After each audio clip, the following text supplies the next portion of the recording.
टिप्पणी सामने आई है कि वक्फ घोषित संपत्ति और रजिस्टर्ड संपत्ति को पहले की तरह बने रहने दिया जाए।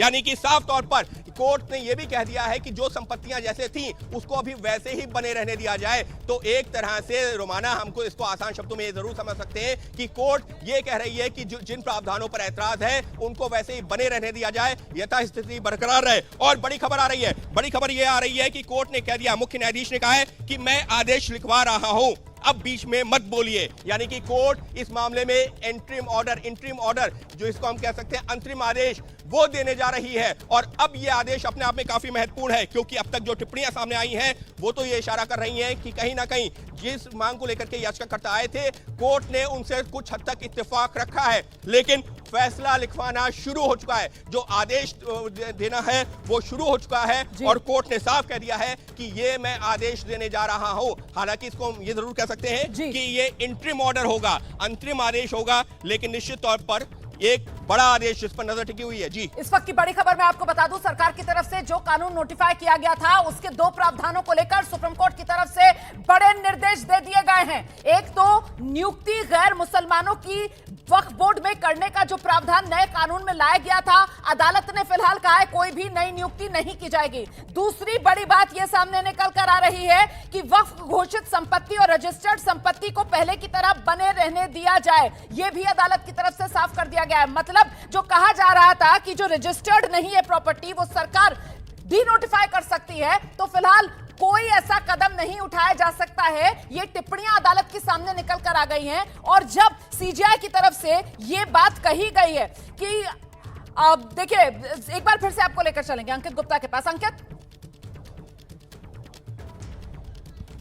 जी बिल्कुल, देखिए आदेश लिखवाया जा रहा है और आदेश की पहली लाइन क्या है? पहली लाइन यही है कि सॉलिसिटर जनरल तुषार मेहता ने कहा है कि सरकार 7 दिन में जवाब दाखिल करना चाहती है। यानी कि सॉलिसिटर जनरल ने जो 7 दिनों की मोहलत की मांग की थी, पहली लाइन में उसी बात का जिक्र किया गया है। और अब आगे कहा जा रहा है कि तुषार मेहता ने यह भी कहा है कि तब तक बोर्ड या काउंसिल में कोई नियुक्ति नहीं होगी। यानी कि कोर्ट में जो एश्योरेंस दिया है तुषार मेहता सॉलिसिटर जनरल, यानी कि केंद्र सरकार के वकील ने, कोर्ट ने उसको अपने आदेश का हिस्सा बना लिया है। यानी कि वक्फ काउंसिल ऑफ वक्फ बोर्ड में फिलहाल कोई नियुक्ति नहीं होगी। इसका मतलब अगर नमस्कार, मैं हूं जगत सिंह अवाना और आप देख रहे हैं सन इंडिया टाइम्स।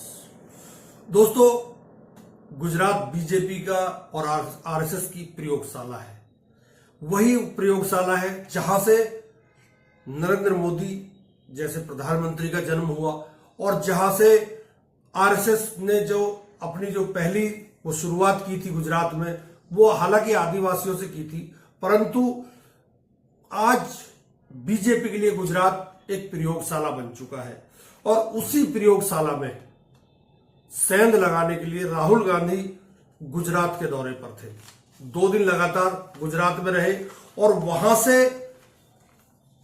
ही संदेश राहुल गांधी ने दे दिया कि राजा डरपोक है और संघ परिवार परिवार से डरता है। क्या राहुल गांधी के दौरों के बाद जिस तरह से 2013 का ईडी का केस दोबारा से खोल दिया और आनंद फानन में उसकी चार्जशीट कोर्ट में दाखिल कर दी गई, उसको नजरअंदाज करते हुए भी राहुल गांधी सीधे सपाट तरीके से और खुश होकर और चिटकारी मारते हुए वहां कार्यकर्ताओं को संबोधित कर रहे थे। और जब राहुल गांधी इन बातों का जिक्र कर रहे थे तो वहीं से नारे लगने शुरू हुए कि ईडी सीबीआई जब राजा डरता है तब तब ईडी सीबीआई को आगे लाग करता है। एआईसीसी का सेशन हुआ इसी महीने में, तब राहुल गांधी के जीजा रॉबर्ट वाड्रा को नोटिस गया ईडी का। उसके बाद जब राहुल गांधी ने 2 दिन की प्रयोगशाला वहां लगाई तो उसके खिलाफ चार्जशीट हो गई। अब राहुल गांधी बोल रहे हैं कि मैं बीजेपी को गुजरात से ही हराऊंगा। अगर हमने आरएसएस और बीजेपी को देश में हराना है तो रास्ता गुजरात के थ्रू जाता है। क्या ये गुजरात की लेबोरेटरी को ढाने का राहुल का एक सोचा समझा प्लान है, या राहुल गांधी वहीं पर जिस गुजरात मॉडल में कितने छेद हैं, उन छेदों को समझ चुके हैं और उस खोखले दावे को समझ चुके हैं, तभी गुजरात से शुरुआत करना चाहते हैं। राहुल गांधी वहीं खड़े होकर यह भी कह रहे हैं कि देश के अरबपतियों को किस तरह से इस देश के संसाधनों को लूटा गया है और उनको दिया गया है। बेरोजगारी 2-3 अरबपतियों को देश का पूरा धन दिया जा रहा है। यहीं के हैं, आपने ही भेजे हैं। अदानी और अंबानी, उनके लिए सब कुछ अवेलेबल है, जो भी उनको चाहिए। एयरपोर्ट, मुंबई का एयरपोर्ट किसी और के हाथ में है, अदानी जी को चाहिए, सीबीआई केस लगता है, झटक से चमकता हुआ बोर्ड अदानी एंटरप्राइजेज लग जाता है वहां पे। पोर्ट्स, शुरुआत यहीं से हुई थी। एयरपोर्ट, सीमेंट, इंफ्रास्ट्रक्चर, सारा का सारा डिफेंस, सारा का सारा इनके हाथ में जा रहा है। और जनता गुजरात में और पूरे देश में बस देखती जा रही है। इस बार राहुल गांधी अपने कार्यकर्ताओं को यह भी समझा रहे हैं कि इस बार हम कोई जबानी खर्च नहीं करेंगे, हम हर कार्यकर्ता को ताकत देंगे, हर कार्यकर्ता को वो ताकत देंगे जो कार्यकर्ता काम करता होगा, जिले लेवल का और शहर लेवल का, उसको ऐसी ताकत दे दी जाएगी कि टिकट बंटवारे तक में उसकी भागीदारी होगी। ईडी के नोटिस के और चार्जशीट के बावजूद भी राहुल अपने उस नारे को जीवित करते हुए नजर आए कि डरो मत और आगे बढ़ो। पिछले दिनों आपने सुना होगा, प्रधानमंत्री कहते थे कि मैं अलग मिट्टी का बना हुआ हूं, परंतु राहुल गांधी ये साबित कर रहे हैं कि मैं अलग मिट्टी का बना हुआ हूं, आप उस मिट्टी के नहीं हो। मोदी शाह के दबाव के बनाने के बावजूद मोदी शाह ने सोचा था कि जब मां का नाम आ जाएगा, जीजा का नाम आ जाएगा और खुद राहुल गांधी का जब नाम आ जाएगा तो शायद राहुल गांधी कुछ करेंगे नहीं और चुप बैठ जाएंगे। परंतु उसके बावजूद राहुल गांधी गुजरात में किस तरह से ललकारे, हम उनका कहना है कि हमारी लड़ाई विचारधारा की लड़ाई है। एक तरफ आरएसएस और बीजेपी की विचारधारा है, तो एक तरफ हमारी विचारधारा है और कांग्रेस की विचारधारा है। इंटरनली खारगे जी और हमारी जो दिल्ली में सीनियर लीडरशिप है, हमारा डिस्कशन हो रहा है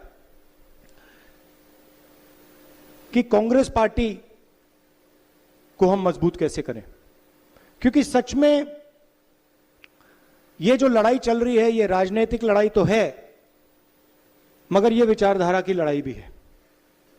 और विचारधारा की सिर्फ 2 पार्टियां हिंदुस्तान में, एक बीजेपी और आरएसएस और दूसरी कांग्रेस पार्टी। तो लड़ाई इन दोनों के बीच में है और पूरा देश जानता है, समझता है कि कांग्रेस पार्टी ही आरएसएस और बीजेपी को हरा सकती है। राहुल गांधी जानते हैं कि बेशक गुजरात में कांग्रेस कमजोर है, कम सीटें जीतती है, परंतु उन्हें यह भी पता है कि गुजरात में कांग्रेस का कैडर है और 4-5% वोट का खेल है। अगर 4-5% वोट इधर से उधर हो जाती है तो कुछ भी संभव है। और यही डर राजा को भी सता रहा है। राजा को डर यह है कि जब नए कार्यकर्ताओं को राहुल गांधी प्रमोट कर देंगे, आपको पता है पुराने कार्यकर्ताओं पर किसी पे ईडी की रेड, किसी पे सीबीआई की रेड, किसी पे इनकम टैक्स की रेड लगवा कर उनको घर बैठवा दिया। परंतु जो नए कार्यकर्ता आएंगे उनको किस तरह से हैंडल किया जाएगा, ये राजा का डर है। और राजा का डर ये भी, अगर गुजरात का किला भरभरा कर गिर गया तो फिर बीजेपी का क्या होगा या नरेंद्र मोदी का क्या होगा। इस पर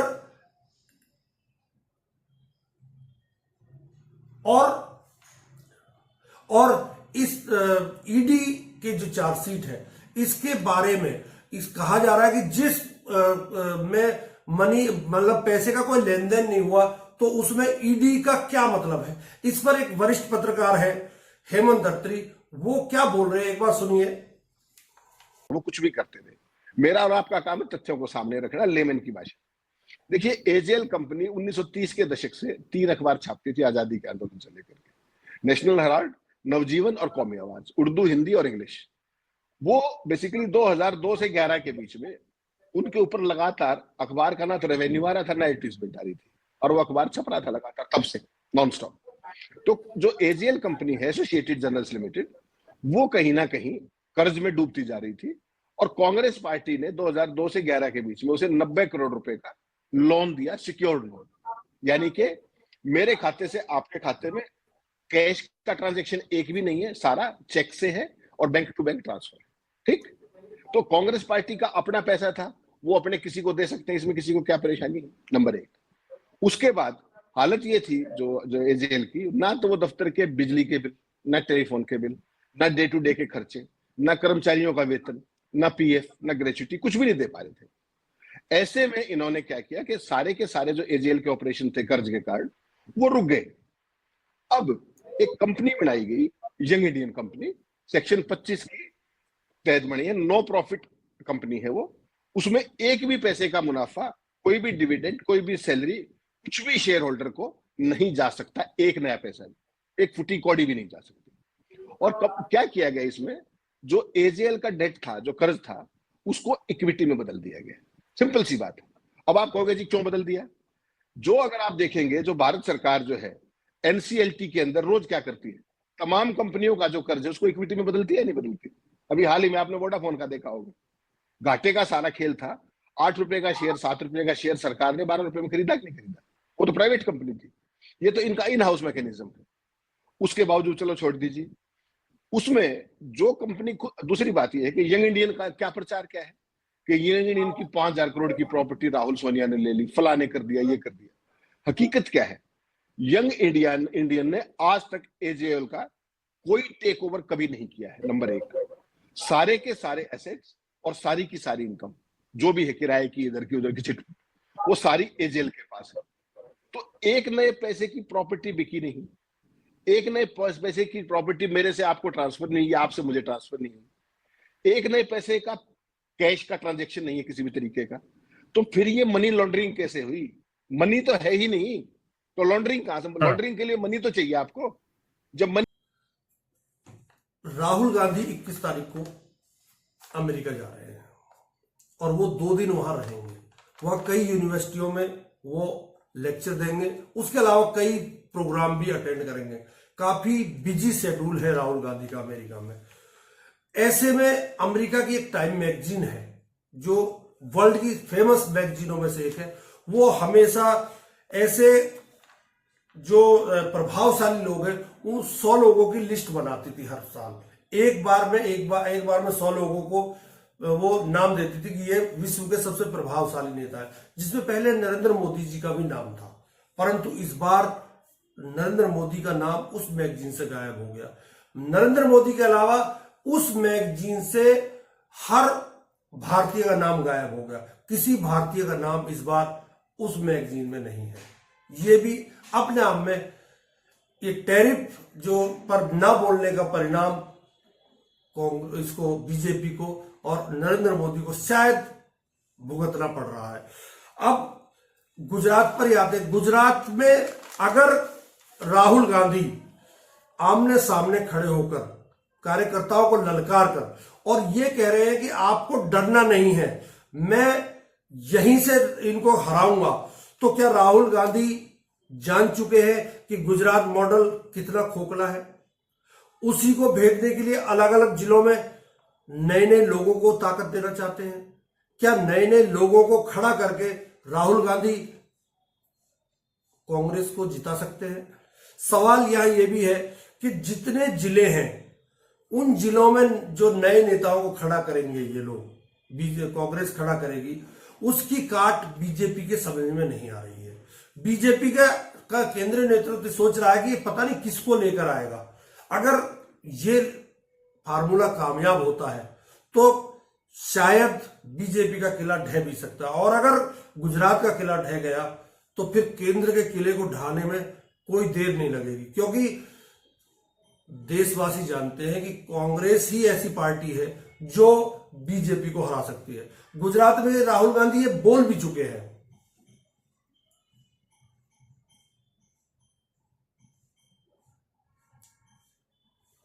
अगर राहुल गांधी का फार्मूला कामयाब हो गया तो गुजरात मॉडल गिर जाएगा और डरपोक राजा और परिवार से डरने वाला संघ परिवार कोई नई रणनीति बनाएगा, क्योंकि बीजेपी जिले दर जिले हर कार्यकर्ता का विरोध नहीं कर सकती। हर कार्यकर्ता बिकाऊ नहीं है, हर कार्यकर्ता के ऊपर ईडी सीबीआई नहीं लग सकती, हर कार्यकर्ता आपके दफ्तर में हाजिरी नहीं दे सकता, हर कार्यकर्ता ईमानदार नहीं हो सकता, परंतु सारे कार्यकर्ता बेईमान भी नहीं होते। यह भी राजा को पता चल चुका है। यही कारण है कि राजा ईडी को आगे कर और कहीं ना कहीं राहुल गांधी को दबाव में लेना चाहता है, परंतु राहुल गांधी अपने नारे को सत्य कर रहे हैं कि डरो मत और लड़ाई लड़ो। खैर, ये दो पार्टियों की लड़ाई है, इसमें कौन जीतेगा कौन हारेगा ये तो आने वाला वक्त बताएगा, परंतु गुजरात की राजनीति इस समय दिलचस्प मोड़ पर आ चुकी है। और एक तरफ जहां बीजेपी एक झटके में अपने मंत्रिमंडल को बदल देती थी, वहीं दूसरी तरफ राहुल गांधी नए बच्चों को, नए लड़कों को, नए नेताओं को आगे लाकर बीजेपी का मुकाबला करने के लिए तैयारी कर चुके हैं, और उसी के तहत वो प्रयोगशालाएं अलग अलग जिलों में लगाने का प्रयास भी कर रहे हैं। क्या परिणाम होगा ये तो 2027 में पता चलेगा, परंतु वहीं से एक नारा भी निकला है कि राजा डरता है और संघ परिवार परिवार से डरता है। बहुत बहुत धन्यवाद, नमस्कार।